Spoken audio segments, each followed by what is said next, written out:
নমস্কার, সবাই কেমন আছেন? চলেন দেখে আসি আমার ছাদ বাগানের পুঁইশাক। আজকে কয়েকদিন ধরে হালকা হালকা বৃষ্টি হওয়াতে আমার ছাদের পুঁইশাকগুলো আবার একটু বড় হচ্ছে, তাই চলে আসলাম পুঁইশাকগুলো তুলে নিতে।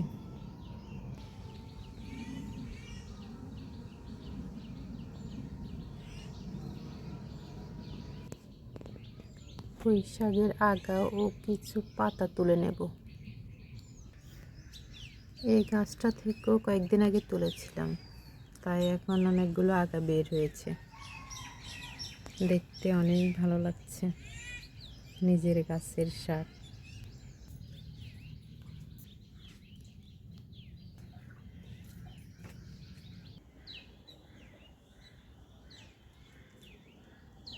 কিছু নতুন পুঁই গাছের চারা উঠলো, আশা করি কয়েকদিন পরে এগুলোও কাটা যাবে।